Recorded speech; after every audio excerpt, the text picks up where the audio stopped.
Bonjour frères et sœurs, j'espère que vous allez bien. Voilà, je voulais vous partager une capsule vidéo en ce jour et je voulais vous parler de la sagesse.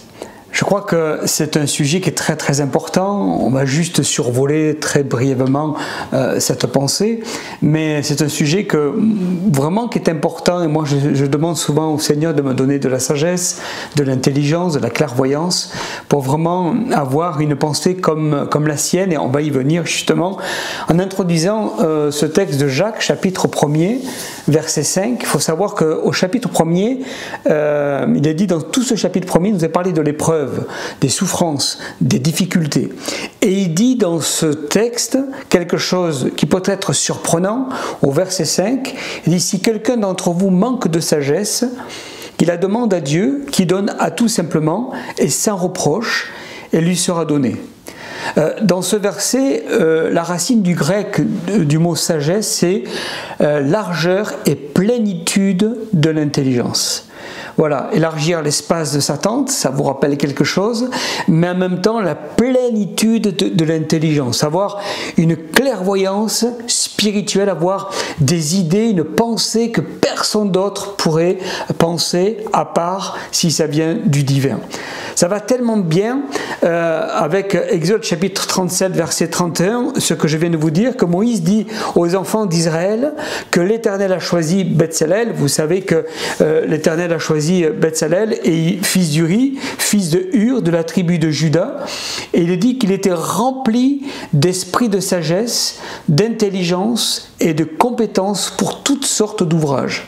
Et j'aime bien ce texte parce qu'il nous est parlé d'esprit de sagesse, et un esprit avec un grand E. C'est-à-dire qu'on a vraiment besoin de la sagesse spirituelle, de la sagesse divine, de celle qui vient d'en haut, de cette plénitude de l'intelligence. Pour rebondir sur l'esprit de sagesse, Paul dit ceci, de très intéressant, Éphésiens chapitre 1er, versets 17 à 18, « Le Dieu de notre Seigneur Jésus-Christ, le Père de gloire, vous donne un esprit de sagesse et de révélation. » Vous voyez, on parle de révélation, on parle des choses qui viennent de l'esprit. Dans la sagesse, c'est exactement la même chose. C'est-à-dire que Dieu va nous révéler une pensée, va nous révéler des paroles qui vont être finalement une évidence. Je me rappelle un jour, alors qu'on était dans un conseil d'administration, on débattait sur un sujet, on essayait de trouver une solution sur une situation délicate. Et on avait un frère qui n'avait pas forcément l'habitude toujours de parler, mais quand il ouvrait la bouche, c'était pour régler le problème. Et là, à un moment donné, alors qu'on avait vraiment échangé, partagé pendant presque une demi-heure, trois quarts d'heure, il ouvre la bouche et là, tout le monde se tait parce qu'on savait qu'en général, quand il ouvrait la bouche, il y avait quelque chose derrière. Et là, il nous sort une pensée, mais elle était tellement évidente. Vraiment, il y avait une intelligence spirituelle, une sagesse dans ce qu'il avait apporté. Vous voyez ? Je pense que la sagesse, c'est quelque chose que nous avons besoin de demander à Dieu. C'est pour ça qu'il est dit que vous la demandiez et je vais vous la donner tout simplement. Pourquoi la demander? Pourquoi avons-nous besoin de sagesse lorsque nous vivons des épreuves? Puisque je vous ai dit que dans ce chapitre 1er de Jacques, je vous ai parlé d'épreuves, de difficultés, parle de situations compliquées. Il est dit, si quelqu'un d'entre vous manque de sagesse, qu'il la demande à Dieu. Pourquoi ne pas demander la force, demander la confiance ou même la délivrance, tout simplement? Pourquoi pas la guérison, tout simplement, dans notre vie, dans notre corps? Ben voici pourquoi. Pour ne pas passer à côté de l'occasion que Dieu nous offre de grandir en maturité. Ça, c'est la première chose. De grandir en maturité. D'apprendre et de comprendre de cette épreuve afin de l'utiliser pour le bien du peuple de Dieu. En fait, au travers de cette épreuve, je vais apprendre. Je vais maturer ma vie chrétienne, je vais la faire grandir et je vais avoir des paroles de sagesse face à des situations que des frères et sœurs vont rencontrer parce que moi je les ai rencontrées. Et vous savez, quand quelqu'un passe une grande épreuve dans sa vie, eh ben, elle est à même non seulement de pouvoir expliquer la situation, mais aussi d'amener la personne à vraiment guérir, à saisir des vérités bibliques et spirituelles, parce que dans l'épreuve, cette personne aura reçu l'intelligence et la sagesse qu'elle pourra partager aux autres.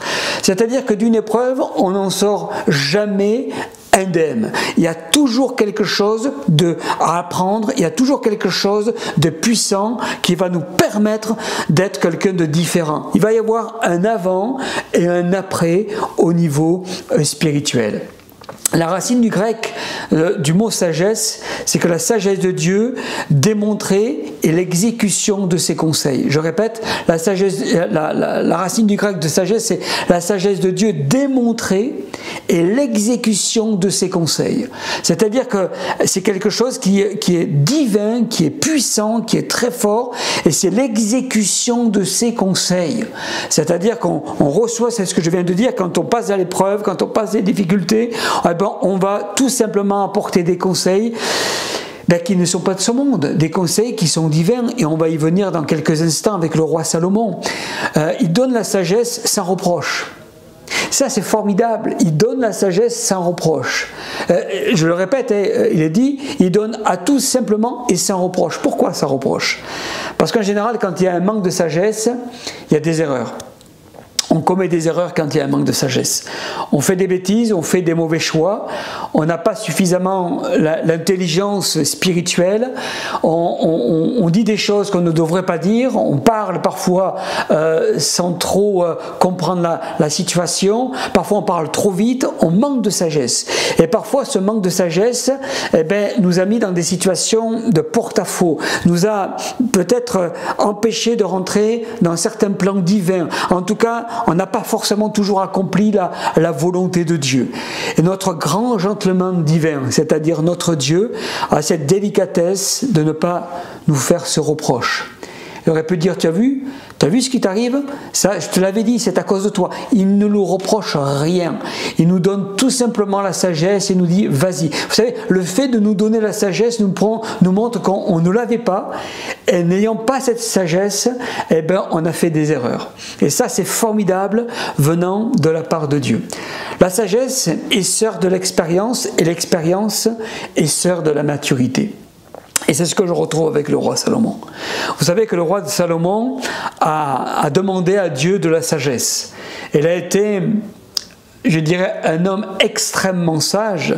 Dans 1 Roi 4,29, il est dit que Dieu donna à Salomon de la sagesse et une très grande intelligence. Je ne vais pas lire tout ce verset, mais il est très intéressant. Vous aurez l'occasion de le lire chez vous. 1 Roi chapitre 4, verset 29 et toute la suite, et vous allez voir combien c'est puissant. Mais vous vous rappelez après cet épisode, toujours dans le premier livre des rois, au chapitre 3, au verset 16 à 28, il dit qu'il y avait un différend et une opposition entre deux femmes qui ayant chacun mis au monde un enfant, et la parole de Dieu nous dit qu'un des enfants est décédé, mort, étouffé. Et là, il y a eu une dispute entre deux femmes. Et chacun se prétendait que cet enfant lui appartenait.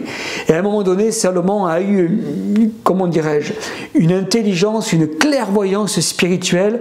Il a eu une parole de sagesse. Il leur a dit, puisque c'est comme ça, on va couper l'enfant en deux. Et une partie sera pour l'un, l'autre partie sera pour l'autre. La parole de Dieu nous dit que la vraie mère, la vraie maman, a été bousculée dans ses entrailles de miséricorde, et elle a dit à Salomon, mais surtout pas, ne tue pas mon enfant, je préfère le donner à cette femme que de le voir mort. Et là, Salomon a mis en évidence la vraie maman, qui était prête à donner son enfant au lieu de le voir mort et de se le partager. Ça fait partie de l'intelligence et de la sagesse spirituelle. C'est pas humain, c'est divin. Et j'aimerais vraiment vous encourager à prier dans ce sens, à demander à Dieu cette sagesse divine, cette sagesse qui va vous faire, je dirais, faire penser des choses que vous n'auriez jamais imaginées humainement parlant. La crainte du Seigneur est le commencement de la sagesse, nous dit la Bible, et la connaissance parle, mais la sagesse, elle écoute. Et quand elle écoute, elle peut parler. Et elle donne des paroles intelligentes, elle donne des paroles puissantes, fortes, extraordinaires. Alors pour terminer, je dirais que quelqu'un a dit ceci, que la connaissance est la capacité de décomposer les choses, alors que la sagesse a la capacité de les rassembler. Vous voyez, la sagesse a la capacité de rassembler les choses et de mettre en évidence finalement la pensée de Dieu, la volonté de Dieu qui est bonne, agréable et parfaite. Alors je prie vraiment que le Seigneur vous donne de la sagesse, vous donne de l'intelligence. Il ne vous fera pas le reproche d'avoir fait ces erreurs, mais tout simplement en demandant à Dieu la sagesse, ça voudra dire que finalement vous ne l'aviez pas auparavant, ou pas comme il le fallait vraiment, pas suffisamment aiguisé, mais que vous puissiez recevoir cette sagesse qui vous permet d'être une bénédiction, non seulement pour vous-même, mais une bénédiction pour ceux qui vous entourent, une bénédiction pour l'Église, pour vos amis, pour vos proches, pour votre famille, pour votre conjoint, pour vos enfants. Alors que Dieu vous bénisse et vraiment vous accompagne dans ces temps si particuliers que nous vivons, et que Dieu vous donne cette intelligence, cette sagesse pour le royaume de Dieu. Que Dieu vous bénisse.